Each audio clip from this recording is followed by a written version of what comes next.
every year हामीले चाहिँ Christmas party host गर्थ्यौँ but this year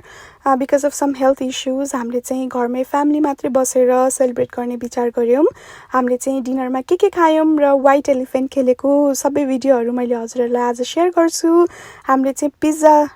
homemade pizza बनाएको थियौँ इनफ्याक्ट त्यसको ससदेखि लिएर एभ्रिथिङ हामीले घरमै बनाएको एक्सेप्ट फर द बेस चाहिँ हामीले एचइबीबाट किनेको थियौँ र हजुरहरू भिडियोमा पनि हेर्न सक्नुहुन्छ चिकन ड्रमस्टिक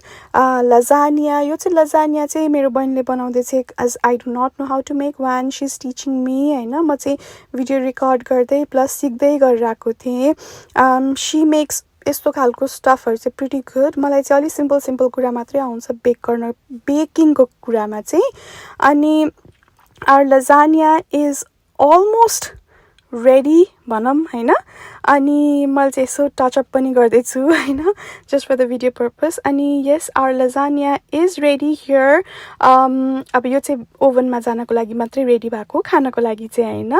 र यो हेर्न सक्नुहुन्छ हजुरहरूले चाहिँ अब हाम्रो गिफ्ट्सहरु कसरी राखेको थियौं यो पाली भनेर हैन अनि हाम्रो कुनै पनि डिनर विदाउट स्यालेड चाहिँ जाँदैन सो हाम्रोमा स्यालेड इज मस्ट हामीले स्यालेड मजाले राखेका थियौं यो चाहिँ हाम्रो रेडीमेड बन हो जसलाई चाहिँ एउटा प्लेन बनलाई हामीले चाहिँ गार्लिक बटर फ्लेभर दिनको लागि राखेको थियौं एकछिन ओभनमा सेट गर्नलाई र हाम्रो लजानिया यता पाक्दै छ रेडी भइसकेको छ अलि छैन हैन यस्तो हेर्न चाहिँ मलाई एकदम रमाइलो लाग्छ